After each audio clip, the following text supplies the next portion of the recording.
नमस्कार, आप देख रहे हैं आजाद समाचार और आजाद समाचार के चुनावी चर्चा कार्यक्रम में आपका स्वागत है। दमोह जिले के पथरिया विधानसभा से पूर्व कहें या वर्तमान, ये तो मैं भी असमंजस में हूँ, क्योंकि चुनाव कभी होने को होते हैं तो कभी निरस्त हो जाते हैं।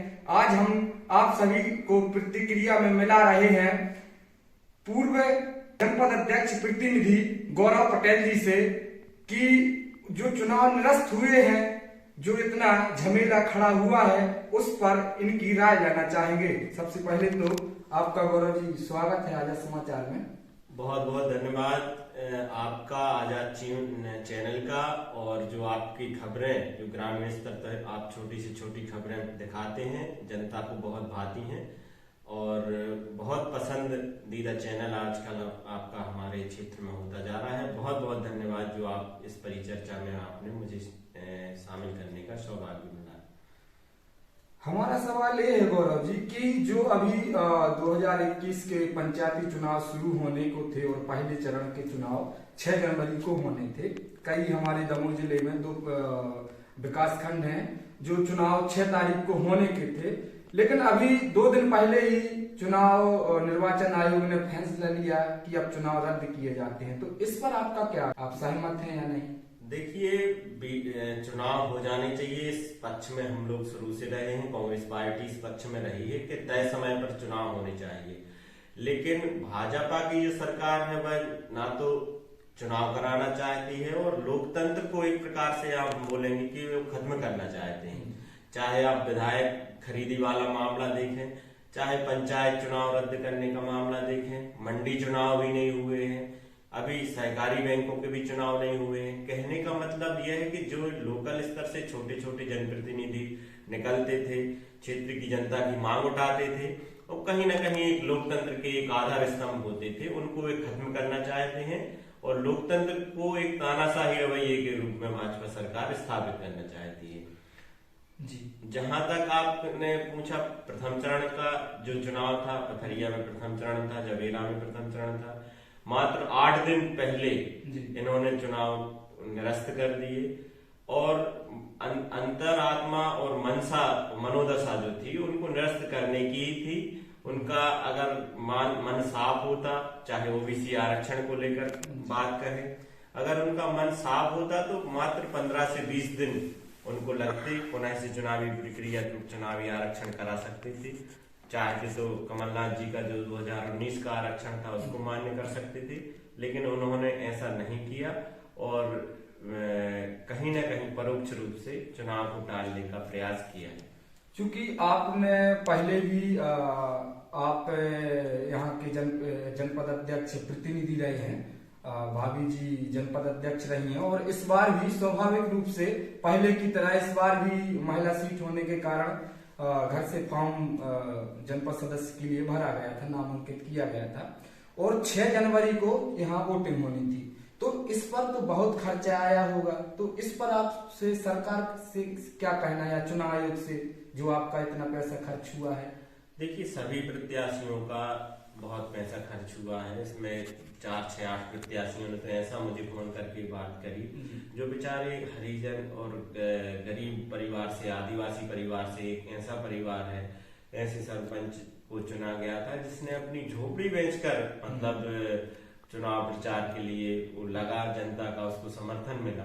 तो ऐसे लोगों का तो मतलब इन्होंने जीना दोभर कर दिया है। अब वो दोबारा से वो उतनी हिम्मत जुटा पाएंगे चुनावी क्षेत्र में आने का कि नहीं।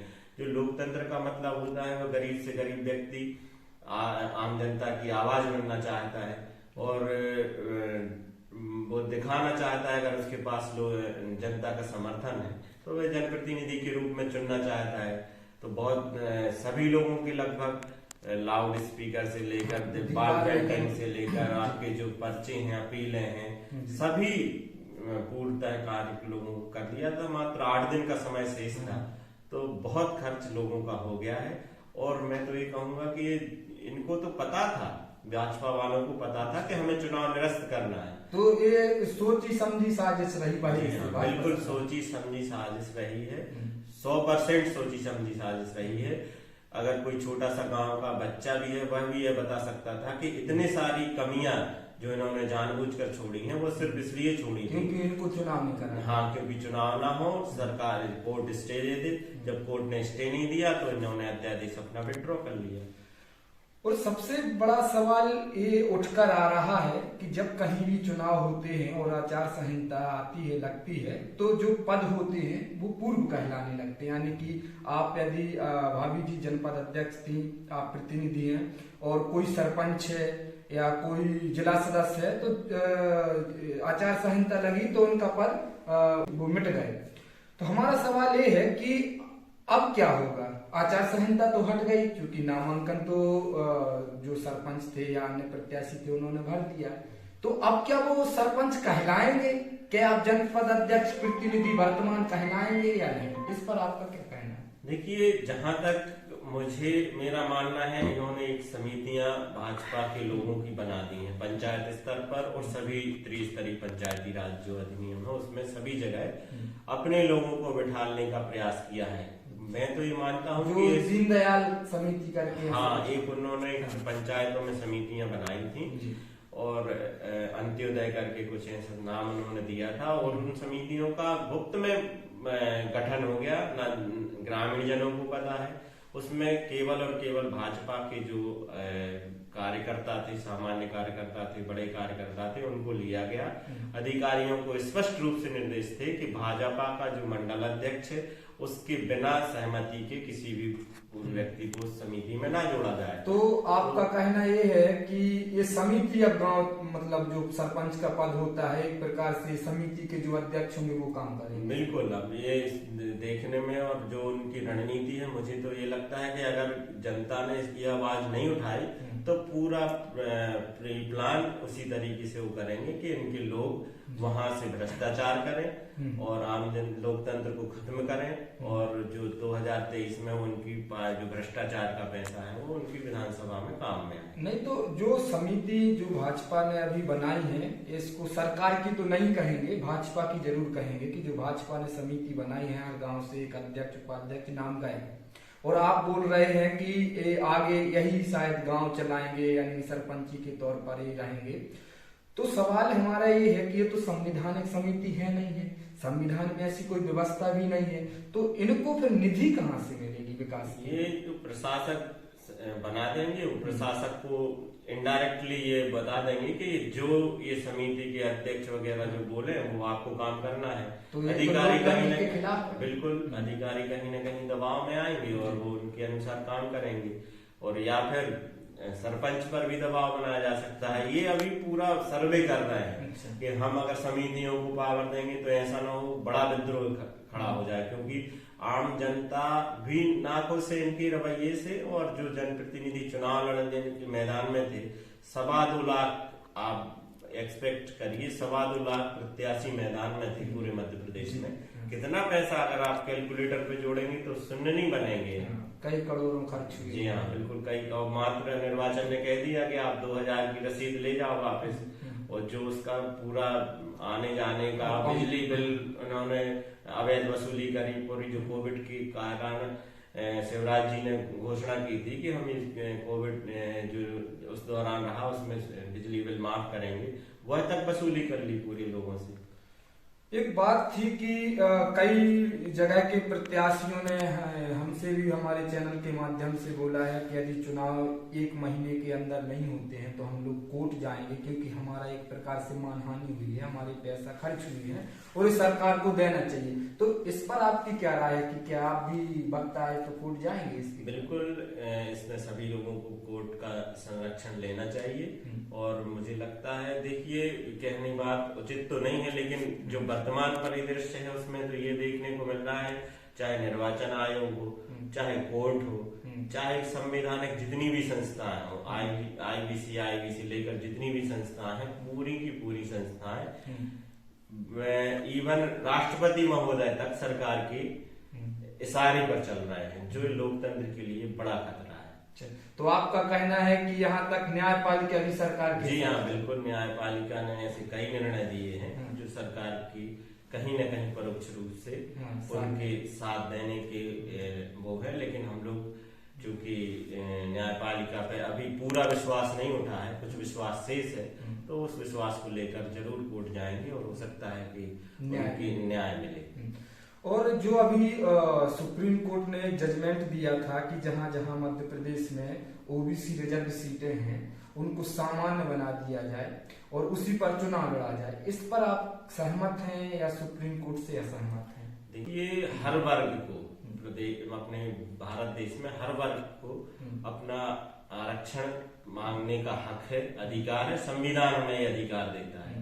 और अगर आप किसी भी तरीके से उसका अधिकार छीनते हैं तो यह उसके ऊपर कुठाराघात है।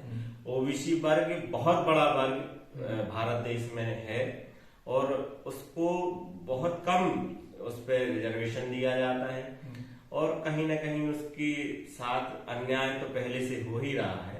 और अगर इस प्रकार के निर्णय आएंगे तो निश्चित रूप से ये है कि वो तो एक प्रैक्टिकल किया है उन्होंने। अगर ओबीसी इसके खिलाफ लामबंद नहीं होगा तो इसको आगे कंटिन्यू कर देंगे। नहीं तो एक जहां हम समानता की बात करते हैं, चाहे संविधान में हो या फिर समाज में हो या देश में हो, कि हम समान हैं और सुप्रीम कोर्ट ने यदि जजमेंट दिया है कि सभी लोग सामान्य तौर पर लड़े, जो भी लड़ना चाहे, जो भी जनता जताएगी जिसको वो जीत कर आएगा, तो फिर ऐसा क्या हुआ कि ओबीसी वालों को ये अच्छा नहीं लगा कि उन्होंने हमारा अधिकार छीन लिया? समानता तो अच्छी बात है। नहीं, समानता बिल्कुल अच्छी बात है, समानता, लेकिन समानता के साथ जो अपनी अग्रिम पंक्ति में लोग नहीं आ पाए, जो कहीं ना कहीं आर्थिक रूप से, बौद्धिक रूप से या जो कहने चाहिए जो उनकी व्यवस्थाएं, जो प्रकाश है जो उनके पास तक नहीं पहुंच पाया था, उनको अपने साथ में लाने का भी संविधान का दायित्व है। तो उनको एक्स्ट्रा सुविधाएं देकर उनको प्रयास किया जाता रहा है, चाहे वो किसी भी वर्ग विशेष की बात हो, चाहे महिलाओं की बात हो। महिलाएं भी जो भारत देश में परिपाटी रही है कि वो अधिकतर घर से नहीं निकलती थी, इस कारण से संविधान ने यह व्यवस्था दी थी कि उनको उनकी उत्साहवर्धन हो, उनको रिजर्वेशन मिलेगा तो वो आगे आएंगी और जब वो अपने हक और अधिकार को मानेंगी तब वो साथ में रहेंगी। इसमें हमारा एक व्यक्तिगत सोच ये जरूर है कि जैसे जिस व्यक्ति को एक बार बड़ी फील्ड में, बड़े उसमें रिजर्वेशन के तहत उसको फायदा मिल जाता है, तब उसको आगे जाके जब वो अपनी मुख्य धारा से जुड़ जाता है, डेवलप हो जाता है, तो उसके बच्चों को रिजर्वेशन नहीं दिया जाना चाहिए। फिर रिजर्वेशन उसी कैटेगरी के व्यक्ति को जो उसमें पीछे रह गया है उसको दिया जाना चाहिए। उसमें हो ये रहा है कि रिजर्वेशन वही लोग ले लेते हैं बड़े बड़े पदों पर। आज हम देखेंगे कि जैसे कलेक्टर हैं, तो रिजर्व कैटेगरी में आके उनके बच्चे अब वो डेवलप हो गए। तो आपका कहना ये है कि आरक्षण जातिगत नहीं, एक प्रकार से घर से कोई नौकरी में है तो उसको खत्म कर देना चाहिए, इस प्रकार से? बिल्कुल बिल्कुल, तभी तो जो सोच है उसकी वो पूरी हो पाएगी। वो गरीब व्यक्ति तक तो आरक्षण पहुंच ही नहीं रहा है। अगर आप एसडीएम और कलेक्टर जैसे पदों पर रह चुके हैं तो उसके बच्चों को बिल्कुल नहीं मिलना चाहिए। अब वो उस आरक्षण का फायदा अन्य जो व्यक्ति हैं, हमारे गरीब मजदूर हैं या किसी भी प्रकार से जिनको कभी परिवार में कहीं नहीं मिला है, उनको वो दिया जाना चाहिए। तभी इसकी वास्तविकता जो है संविधान की वह पूरी हो पाएगी। तो आप जैसा कि आपने देखा कि गौरव पटेल जी ने कितने बेबाकी तरीके से चुनावी चर्चा के खास मुलाकात और बातचीत में अपनी बातें रखी हैं और कई प्रकार के सरकार पर आरोप भी लगाए हैं, कई प्रकार के सवाल भी उन्होंने उठाए हैं। तो आप देख रहे थे आजाद समाचार चुनावी चर्चा कार्यक्रम में। मिलते हैं किसी अगले एपिसोड के साथ।